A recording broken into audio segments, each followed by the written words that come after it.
La semana anterior, Pastor Abel Mellado nos compartió el tema Salvos para siempre. Esta semana iniciamos nueva serie, El Evangelio para Todos, y Pastor Daniel nos comparte el tema Pablo. El versículo de la semana es: Saulo, respirando aún amenazas y muerte contra los discípulos del Señor, vino al sumo sacerdote y le pidió cartas para las sinagogas de Damasco, a fin de que si hallase algunos hombres y mujeres de este camino, los trajese presos a Jerusalén. Hechos 9, 1 y 2. Te invitamos a que compartas este versículo con tu familia y te hagas las preguntas: ¿qué aprendo de Dios y qué aprendo de mí? Y vamos a iniciar hoy una nueva serie. Hoy estamos iniciando el mes de julio, es 2 de julio, ya se está acabando el año, como ven. Les estoy diciendo desde febrero, pero no me creen. Hoy en julio empezamos una nueva serie y esta serie se llama El Evangelio para Todos. ¿Cómo se llama la serie? Así es, y en esta serie, El Evangelio para Todos, vamos a estar analizando cómo se presentó Jesús o cómo se presentó el Evangelio o cómo conoció el Evangelio diferentes personajes de la Biblia, particularmente del libro de los Hechos. Hoy vamos a ver a Pablo, la semana que entra vamos a ver a Cornelio y después vamos a ver al etíope que le compartió Felipe y hemos platicado de esa historia varias veces. Y vamos a estar analizando y descubriendo algunos detalles particulares. Algo que me llamó la atención, por ejemplo, es que Pablo era de Tarso. Tarso está en lo que hoy es Turquía, aunque hoy se le conoce como Europa Oriental, en aquel tiempo era Asia, y Pablo predicó, dice él, que llenó todo Asia del Evangelio. Qué impresionante poder decir eso, ¿verdad? Llené todo un continente del Evangelio. Y Pablo entonces representa el continente asiático. Cornelio representa el continente europeo porque él era romano, ciudadano romano, y el etíope representa el continente africano. Entonces, en esos tres personajes que vamos a estar estudiando las próximas 3 semanas, empezando desde hoy, está cubierto todo el mundo conocido en el tiempo de Jesús. Y eso a mí me encanta pensar, ¿no? Un asiático, un europeo y un africano conociendo el Evangelio en unos pocos años y a partir de ahí extendiéndose en todas las direcciones. Y vamos a estar entonces hablando de Pablo, conocido como Saulo de Tarso. Su conversión está narrada en el libro de los Hechos, en el capítulo 9. Se los voy a platicar, no lo vamos a leer entero, se los voy a platicar nada más, pero a manera de introducción, un poquito de su biografía. Él era un joven hebreo de la tribu de Benjamín, nacido en Tarso, hoy Turquía, en aquellos tiempos capital de la provincia romana de Cilicia. Pertenecía a la secta de los fariseos, quienes se movían en el mundo político, social y religioso en Israel y prácticamente controlaban el culto judío oficial. Esta secta de los fariseos, que controlaba prácticamente toda la vida judía, se enfrentó con Juan el Bautista y posteriormente con Jesús. Jesús les llamó de todo: sepulcros blanqueados, generación de víboras, ciegos, guías de ciegos, ya que eran fanáticos de guardar las apariencias, pero estaban llenos de muerte por dentro. Fueron los fariseos los que conspiraron para crucificar a Jesús y los que arremetieron contra Esteban, el primer mártir de la iglesia. Hechos 7:58 dice: y echándole fuera de la ciudad, están hablando de Esteban, Hechos 7:58, echándole fuera de la ciudad le apedrearon y los testigos pusieron sus ropas a los pies de un joven que se llamaba Saulo. Hechos 8, 1 al 3 dice: y Saulo consentía en su muerte. En aquel día hubo una gran persecución contra la iglesia que estaba en Jerusalén, y todos fueron esparcidos por las tierras de Judea y de Samaria, salvo los apóstoles. Y hombres piadosos llevaron a enterrar a Esteban e hicieron gran llanto sobre él. Y Saulo asolaba a la iglesia y entrando casa por casa arrastraba a hombres y a mujeres y los entregaba en la cárcel. Ese es el Saulo del que vamos a hablar el día de hoy, conocido después como el apóstol San Pablo. Parece que este Saulo, la única forma de que se convirtiera a Jesús era que se le presentara a Jesús en persona, y eso fue exactamente lo que sucedió. Entonces, ya tenemos un breve contexto acerca de Saulo. ¿De qué raza era Saulo? ¿De qué nacionalidad? Hebreo. ¿Dónde había nacido? En Tarso. ¿Y dónde está Tarso hoy? Muy bien. Turquía en ese tiempo era la capital romana de la provincia de Cilicia. Cilicia. Es como lectura de comprensión, no más que al revés. Primero lo leí yo y luego les pregunto a ustedes. Entonces, era de una secta judía que se llamaban los fariseos. ¿Quiénes eran los fariseos? Los que controlaban la vida pública. Les encantaba andar por todas partes diciéndole a todo el mundo lo que tenían que hacer y lo que no podían hacer. ¿Conocen a alguien así? No me digan. Cuando los fariseos se confabularon con los romanos para crucificar a Jesús, pensaron que habían terminado con él, pero sabemos que Jesús resucitó y fueron los mismos fariseos los que le dieron dinero a los soldados romanos para que dijeran que se habían quedado dormidos y que se habían robado el cuerpo mientras ellos dormían, lo cual era castigado con la muerte en el ejército romano. Pero ellos intercedieron supuestamente para que no los mataran y les dieron dinero, los sobornaron para que echaran mentiras. Estos mismos fariseos fueron los que apedrearon a Esteban, el primer mártir de la iglesia, y a cargo de esto, de esta ropa de cuidándolos, yo les cuido los sacos mientras matan a Esteban, estaba Saulo. Y entonces como que él ardió en ira, en coraje, en celo, y fue y los arrastraba. Imagínate a la gente entrando a una casa. ¿Así has visto las películas donde los soldados tiran las puertas y entran y sacan a la gente de los cabellos? Hazte cuenta. No más que hace 2000 años en Medio Oriente, tirando la puerta, entrando, sacando hombres y mujeres de los cabellos. ¿Te imaginas a los niños llorando y a la gente siendo llevada a la cárcel? ¿Te puedes imaginar esa escena? Casa por casa. Y entonces, todavía no contento con eso, como supo que la gente salió huyendo en todas direcciones, pidió cartas a los sacerdotes para ir a Damasco. Damasco es la capital de Siria. Ya no estamos hablando de Israel, estamos hablando de un país extranjero. Es como si aquí empezara la persecución en Tijuana y la gente que pudiera se fuera al otro lado y la gente pidiera a las autoridades gubernamentales permiso de cruzar para cazar a los cristianos en el otro lado de la frontera. Es lo que estaba haciendo Saulo, pidiendo cartas para que lo dejaran cruzar la frontera con Siria y llegar a Damasco y arrastrar otra vez de los cabellos a todos los cristianos que encontrara ahí.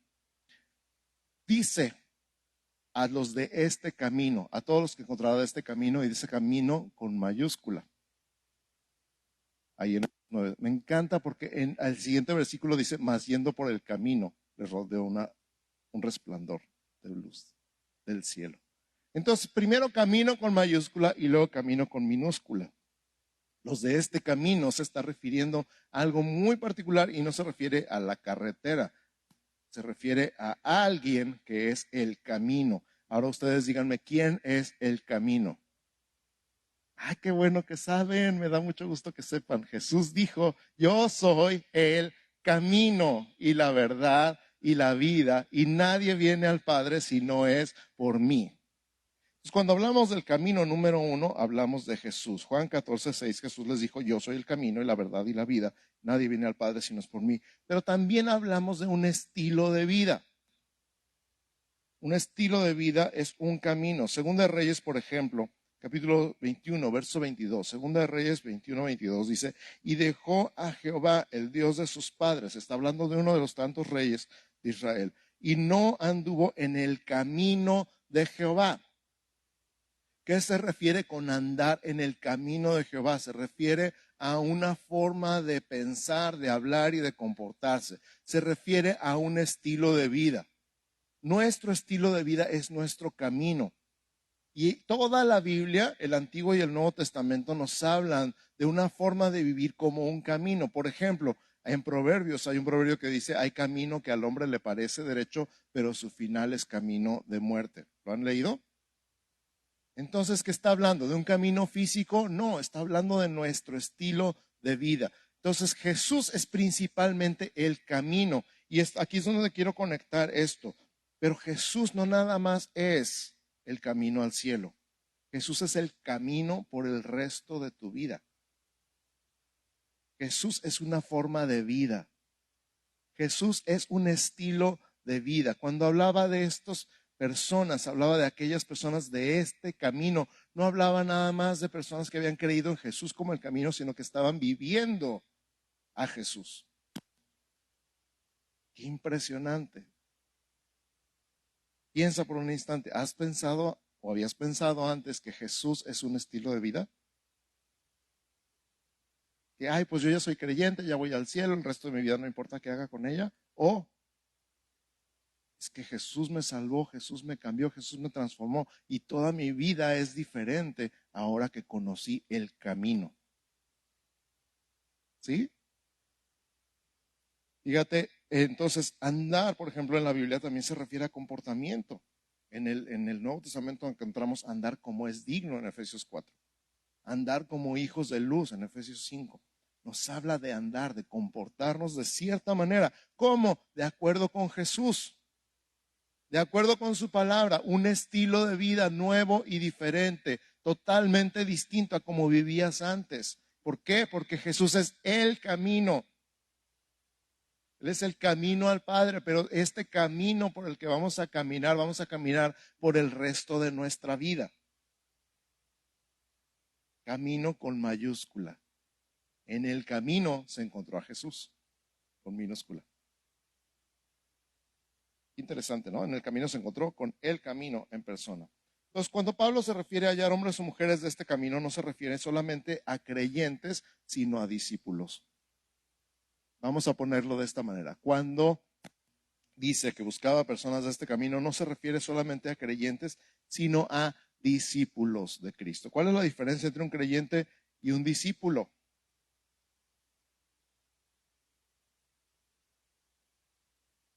Uno nada más cree y el otro es un seguidor de Jesús. Uno nada más cree en Jesús y el otro es un seguidor de Jesús. Exactamente. A ver, voltea con tu vecino, por favor, y dile, uno nada más cree, el otro sigue a Jesús.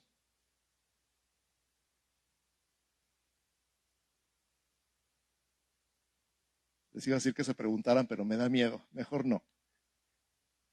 Que le preguntaras a tu vecino, ¿y tú eres creyente o discípulo? Pero mejor pregúntense ustedes solitos y contéstense ustedes solitos. No vaya a ser que haya pleitos aquí. Entonces, un estilo de vida de acuerdo con Cristo. A esos era a los que estaba cazando Saulo. Y entonces, yendo por el camino, le rodeó un resplandor de luz del cielo. Y se cayó al suelo. Unos dicen que se cayó del caballo, ahí no habla nada de caballos, ni de burros, ni de nada. Podría ser que anduviera caballo. El caso es que acabó en el suelo, rodeado de luz. Y escuchó una voz que le decía, Saulo, Saulo, ¿por qué me persigues? Qué impresionante de ser ese encuentro. Acabas en el suelo, no ves nada más que luz y una voz que no conoces, no es nadie de los que iba contigo. Escuchas tu nombre 2 veces. A mí a veces me dicen Daniel, Dani, Pastor Dani, de muchas maneras, pero si alguien dijera Daniel, Daniel, yo diría, ¿qué pasó? ¿No? Cuando te han dicho tu nombre 2 veces, si te lo dice tu mamá, nombre, o tu esposa, Daniel, Daniel, aguas. Jesús le dice, Saulo, Saulo, ¿por qué me persigues? Y Saulo no tiene idea de con quién está hablando y le pregunta, y esta pregunta es clave, ¿quién eres, Señor? A ver, repite conmigo, por favor, ¿quién eres, Señor? O sea, estoy experimentando tu poder, estoy teniendo un encuentro contigo, pero no tengo idea quién eres. Eso me recuerda tanto a la pregunta que Jesús le hizo a sus discípulos, Mateo 16, cuando dice, ¿y ustedes quién dicen que soy? ¿Tú sabes quién es Jesús? ¿Seguro? El Cristo, el Hijo del Dios viviente. El ungido con mayúscula, el Mesías. Tú eres el Señor. Y este es el punto precisamente. Para ti, ¿quién es Jesús? Porque él, sin saber quién era, le llamó Señor. Qué interesante, ¿no? Ahora nosotros decimos el señor de las tortillas, el señor del gas, el señor de la leche, ¿sí? Señor, señor, señor, le hablan a alguien, ¿verdad? Pero esta expresión de señor tiene que ver precisamente con señorío. Se le llamaba señor a una persona que era tu dueño y tú eras su esclavo. No era como hoy que le decimos señor a todo el mundo. Señor, señora, señorita. Señor se le llamaba a alguien a quien tú pertenecías. Alguien que te tenía dominado, controlado, mi dueño, mi amo, mi maestro, mi jefe. Y era una palabra que se usaba con reverencia. ¿Quién eres, Señor? Automáticamente se estaba sometiendo a esta persona que no tenía identificada, pero que claramente lo tenía sometido.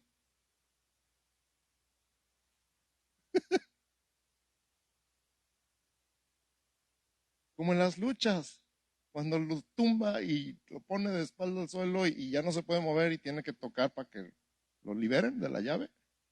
O sea, me rindo.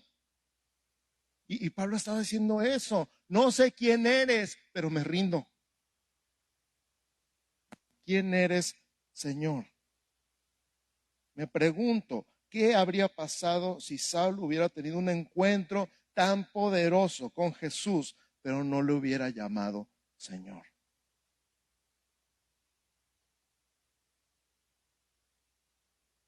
Piensa en cuántas personas han orado y pedido oración por un milagro, por una sanidad, por una intervención divina en su vida. ¿Cuántas personas han dicho, ora por mí? Y ahí nos tienen orando y ayunando y clamando a Dios y sucede el milagro y no vuelves a saber de ellos. Que tuvieron un encuentro con el poder de Dios, pero no le llamaron Señor.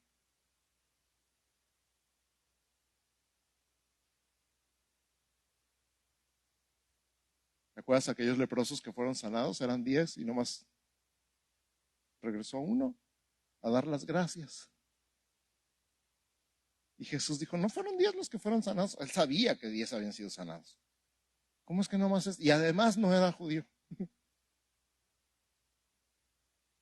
¿Cómo es que nomás uno regresó a postrarse a sus pies? Ese le llamó Señor. Los otros 9 dijeron, gracias, vale, bye. Cuando te vuelva a necesitar, te llamo.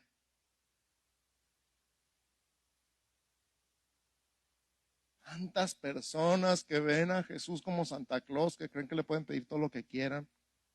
Como maquinita de sodas, va la oración y viene la respuesta. Pero no le han llamado a Jesús Señor. Y Saulo, sin saber de con quién estaba hablando, sabía que lo tenía sometido, que tú ganas. ¿Quién eres? Nomás dime quién eres, Señor. Y entonces Jesús le contesta, yo soy Jesús a quien tú persigues.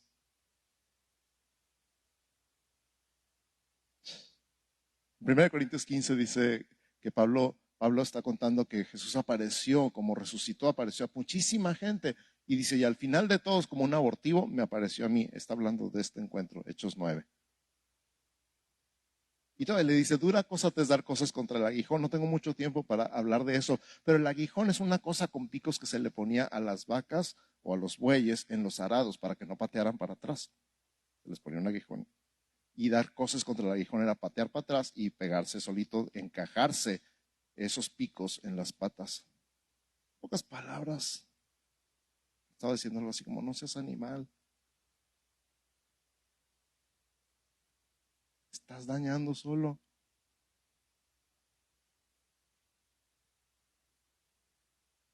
¿Te has encontrado dando cosas contra el aguijón?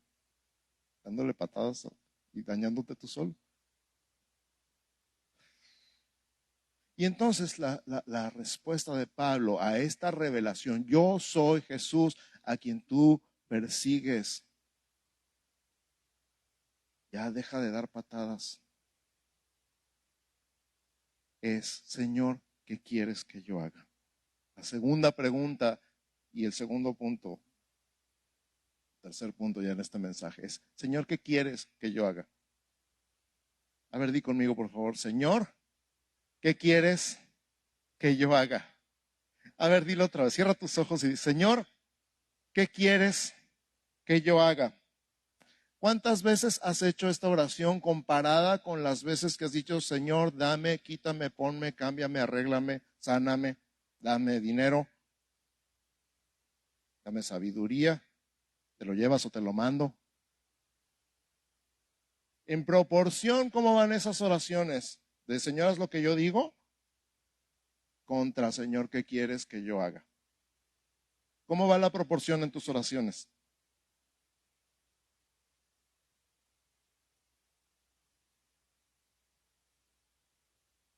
Porque a lo mejor todavía estás en esta etapa donde crees que Dios es un genio para concederte deseos. Pero ese no es el Evangelio.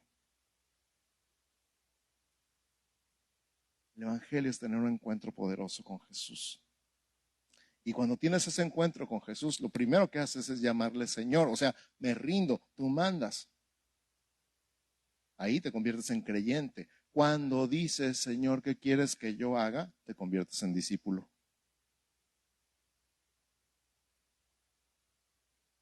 La diferencia entre creyente y discípulo está en esta pregunta. Señor, ¿qué quieres que yo haga?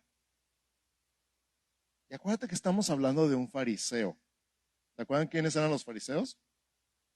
Los que controlaban a todo el mundo, controlaban la vida pública. Ellos decían cómo debía ser el culto, cómo debían ser los sacrificios. Nada más acuérdate de Jesús con los fariseos durante los evangelios.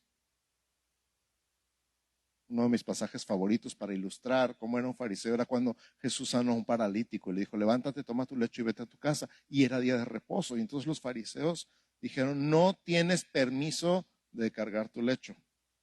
No te es lícito llevar tu lecho. Les importaba poco que hubiera sido sanado. El punto era que no podían cargar su camilla. Un fariseo tuvo un encuentro con Jesús.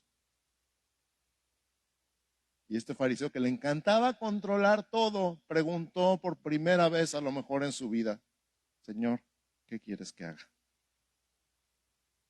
Y la respuesta de Jesús fue muy sencilla, entra a la ciudad y se te dirá lo que debes hacer. Ahora, no levanten la mano, pero ¿cuántos control freaks hay aquí? Control freaks, fanáticos del control. Que les gusta controlar todo, quisieran tener todo, absolutamente todo bajo control. Y que les entra un ataque de pánico cuando algo se sale de control. La respuesta de Jesús es, entra a la ciudad y se te dirá lo que debes hacer. O sea, no te voy a decir, entra y espérate ahí.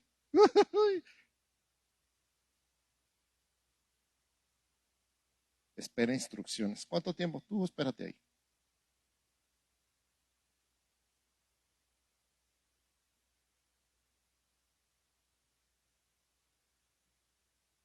No es suficiente saber quién es Jesús. Al reconocerle, la segunda pregunta es inevitable.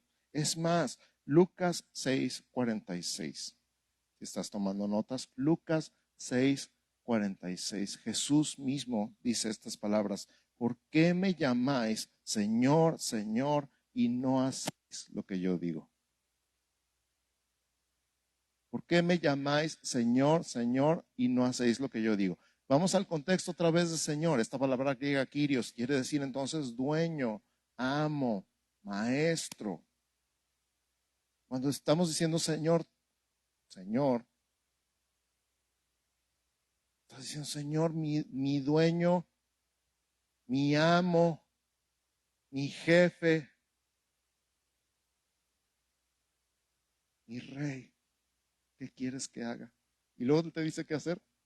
Perdona a tu mujer. Ah, no, eso no. Todo menos eso. Entonces no es tu Señor.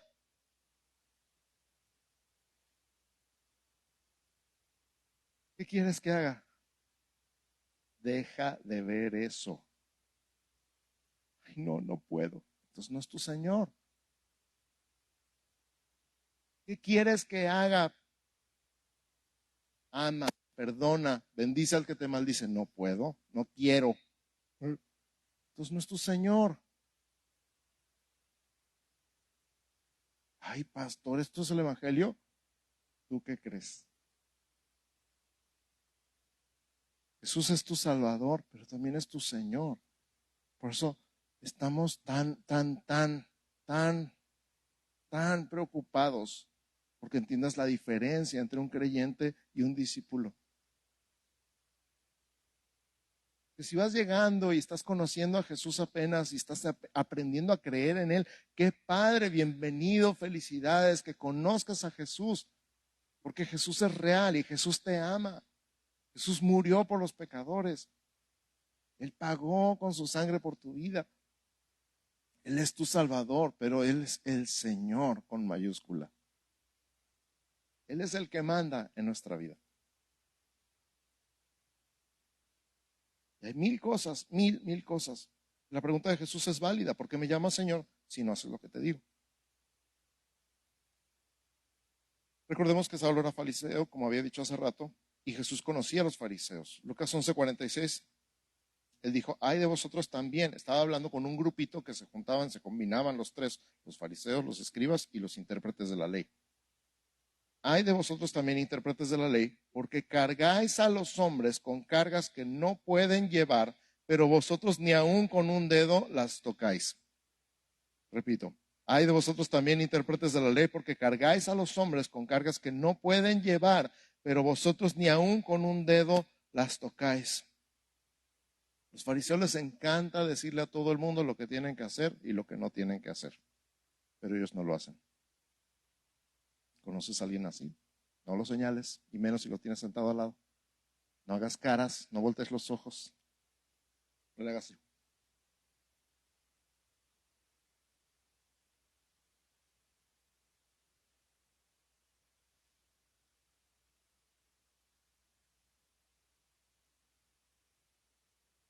Pero Saulo entregó el control y dijo, Señor, ¿qué quieres que yo haga?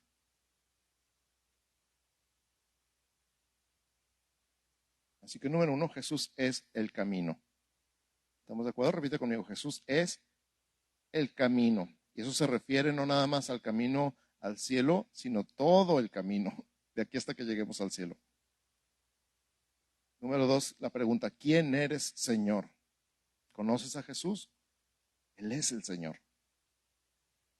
Número tres, la pregunta, Señor, ¿qué quieres que yo haga? Implica una rendición total. Una entrega de tu voluntad, una entrega de todo el control. Y número cuatro, le puse gracias a Dios por los Ananías. Di conmigo, gracias a Dios por los Ananías.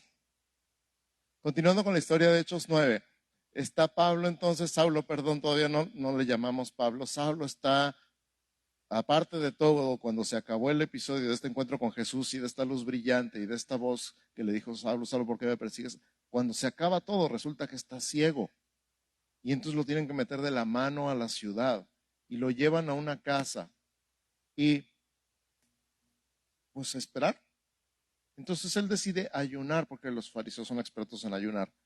Y él decide ayunar y esperar hasta recibir una respuesta de Dios. ¿Qué es lo que va a pasar? Y entonces ahí en la ciudad, en Damasco, hay un creyente. De hecho no dice creyente, dice un discípulo. ¡Oh, qué padre! Ananías no era un creyente, Ananías era un discípulo. Y entonces escuchó esta voz que decía, Ananías. Y él dijo, mande, Señor.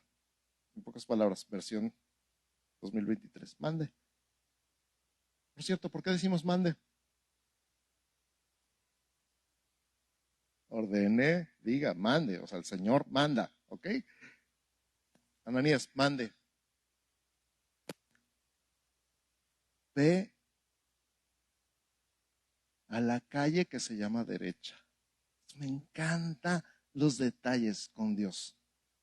Él le encantan los detalles. Entonces, ay, Dios me dio una palabra, te la va a dar con lujo de detalles. Ese es el sello de una profecía.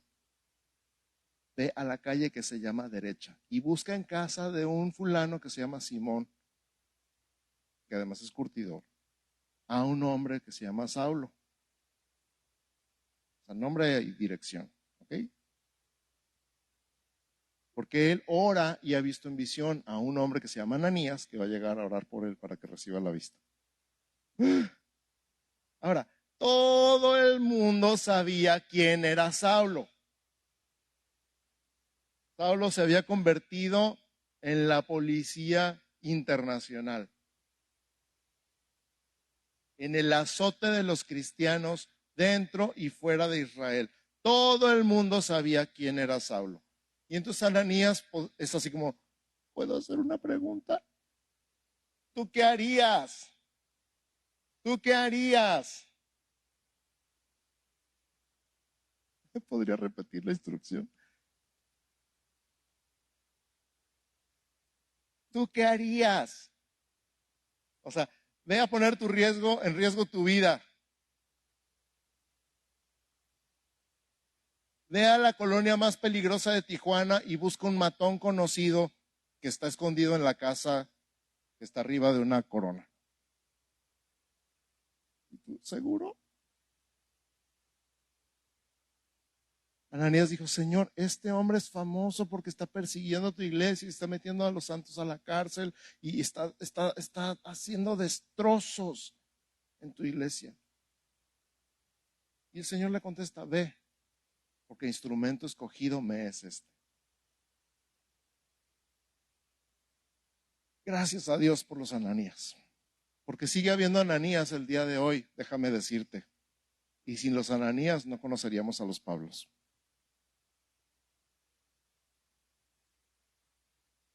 ¿Qué espacio del Nuevo Testamento ocupa Ananías? ¿Qué espacio del Nuevo Testamento ocupa Pablo? Pero sin los Ananías no habría Pablos. ¿Qué era Ananías? Un discípulo. Y ya le había dicho antes al Señor, Señor, ¿qué quieres que yo haga? Ve a tal calle, busca a tal persona y en su casa está Saulo de Tarso. Y entonces llega a su casa, como Pedro por su casa, y le dice, hermano Saulo. Y me imagino así como que le temblaba la voz, ¿no? Hermano Saulo. ¿Te imaginas ese encuentro? ¿Tratas de visualizarlo?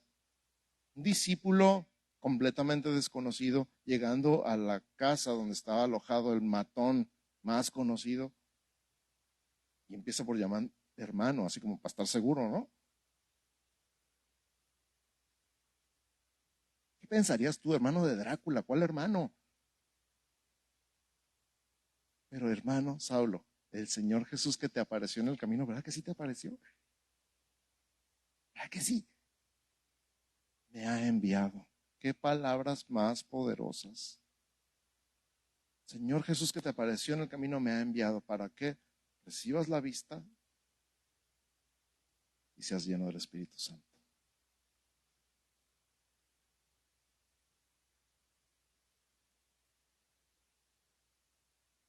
Saulo ya lo estaba esperando. Se levantó, fue bautizado y al instante le cayeron como escamas de los ojos, los primeros lentes de contacto. Y recibió la vista y fue lleno del Espíritu Santo y su vida cambió para siempre.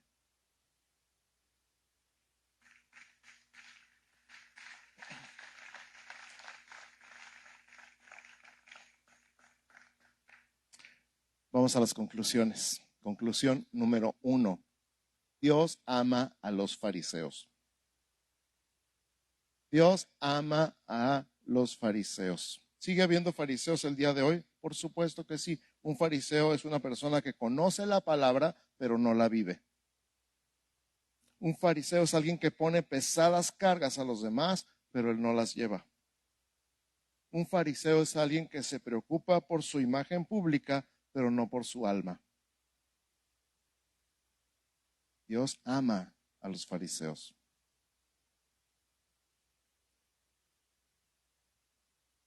Y si tú eres un fariseo y estás aquí el día de hoy, lo más importante que te puedo decir es que Dios te ama.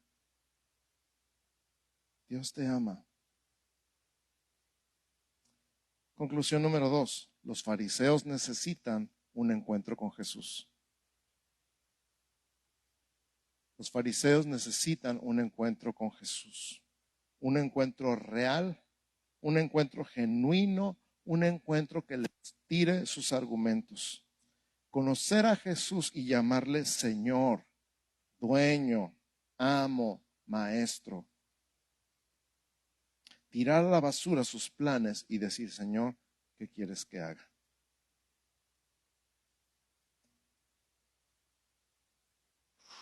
Conclusión número 3 y última.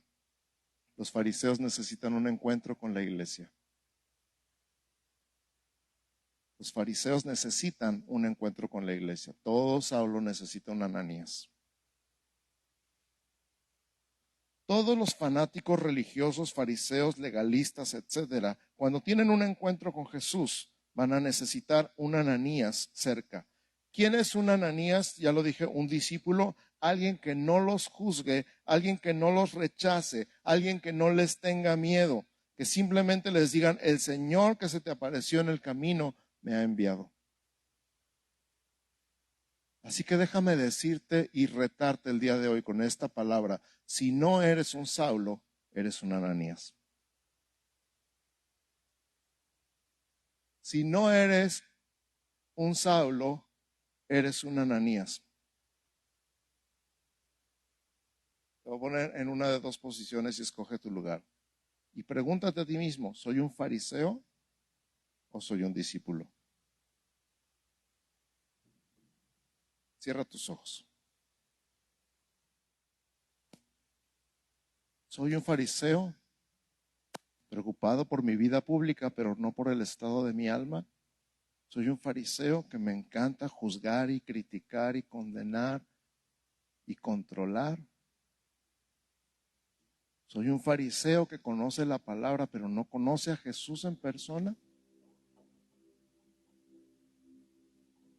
Soy un fariseo que ama el control y la vida pública, pero en privado soy un desastre.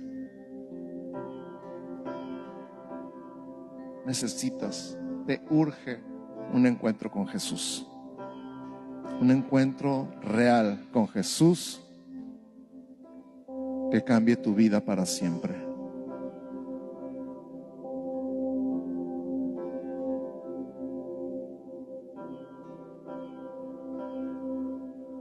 Ese Jesús está aquí el día de hoy. Jesús está aquí, Jesús está presente. Jesús te ama, Jesús quiere encontrarse contigo ahí donde estás, con tus ojos cerrados.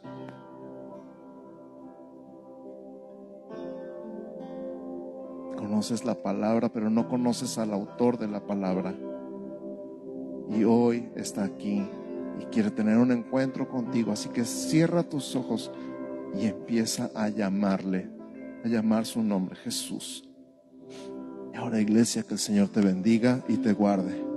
Que el Señor haga resplandecer su rostro sobre ti y tenga de ti misericordia. Que el Señor alce sobre ti su rostro y ponga en ti paz. En el nombre de Jesús. Amén, amén, amén, amén.